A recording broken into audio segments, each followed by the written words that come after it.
All right, everybody, welcome to the Sales Cheat Code Podcast. I'm your host, Matt Hallisey. And again, if you didn't know that, well, it's in the show notes, so not too hard to do there. Today, we're going to talk about a topic, an attraction cheat code that is pretty fun, and it really works best. You don't always use every attraction cheat code all the time, but this one really works best when you have somebody with a direct competitor, similar market share, and somebody that when you just even say their name, they get all riled up and they don't want to lose to.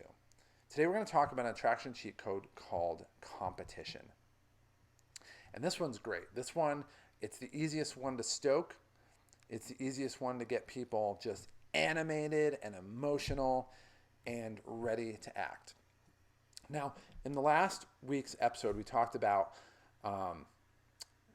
in the recession, like the Great Recession, whatever years you want to put on it, how they would basically, these companies, these investment firms would sell mortgage bonds, and then some of them realized they were toxic and they ended up selling insurance products called credit default swaps. And most of the banks said, no, we're not going to touch those at all because we know we're going to lose. If we're wrong, like we don't even have the ability to measure the risk on those. So it's like, why would we do that? But if we're wrong, we're going to get screwed. So there's really no reason to do it outside of greed. But even then, you don't have any measurable numbers to define why you're doing it. What happened is, word got around Wall Street that they finally found a bank that would do them, and they were funding an insane amount of insurance products, like a ridiculous amount. And so all of a sudden, these greedy people on Wall Street, and face it or not, whether you like Wall Street or not, there's greedy people on Wall Street, started realizing we're going to get left behind. You get this FOMO, fear of missing out. And they realize, like, if we don't do it, we're just going to lose money. And I remember even before then, I was working in the banking industry, and this was like, gosh, 04, 05, somewhere around there, and they were just doing mortgages like crazy. They were doing liar loans, and at the time, we call them liar loans. They were called stated income loans. That's the nice way of saying it.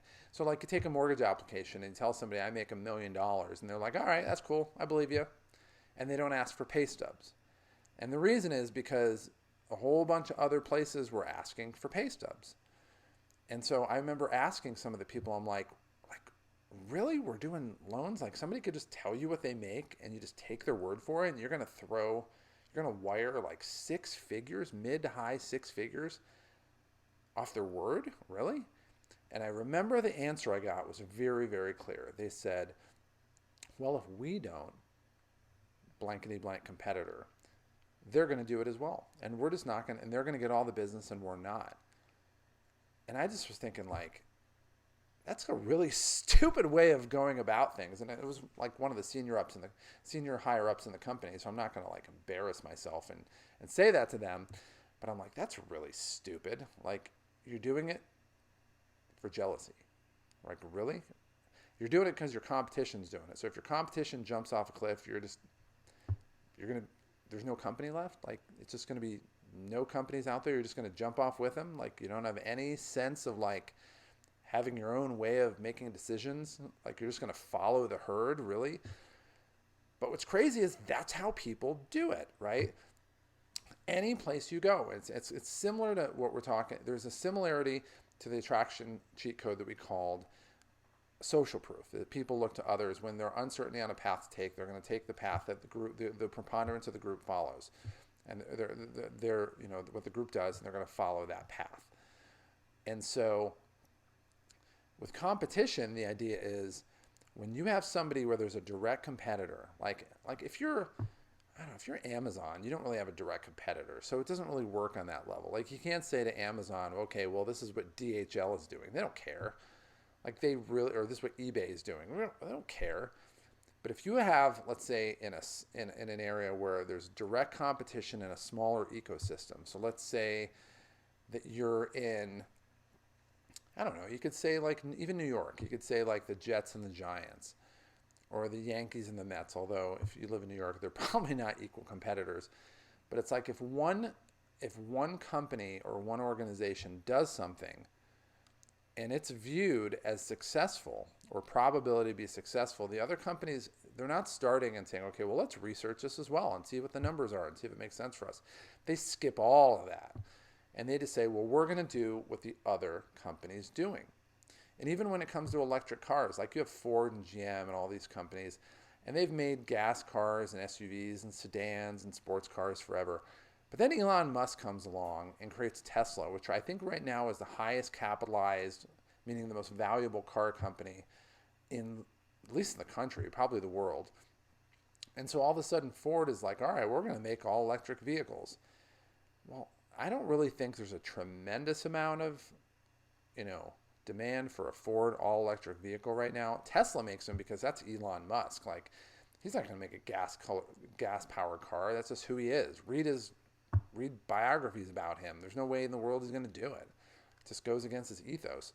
So, but yet they go into this, and I bet you they're going to get their butt handed to them. I bet you Ford is going to absolutely get taken to the woodshed on this.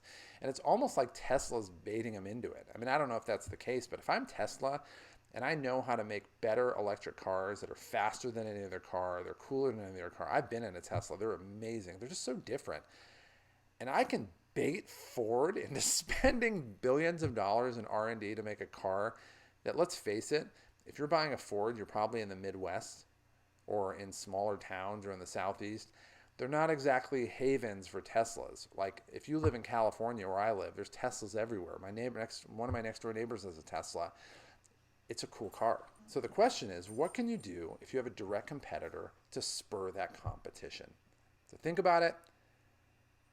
Send me a message, post a comment, and let me know. But this is one of the easiest ways in the world to get somebody to act, is to get them to talk about their competitor and realize that if they don't do what you want them to do, that they're going to miss out.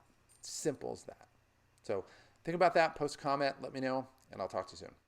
To get more information on the sales cheat code, go ahead and click on the subscribe button below. Also, down below in the video description, down there, there's a link that takes you to our website that gives you additional content, some additional freebies that we have, and gives you information on some programs that we have that have been proven to help people to make sales easy so that you can make the kind of money you want, live the lifestyle that you've always wanted, and not have to struggle in the process. And what might be the coolest thing of all is you don't have to put much effort into it. It truly is a cheat code that most people don't know about.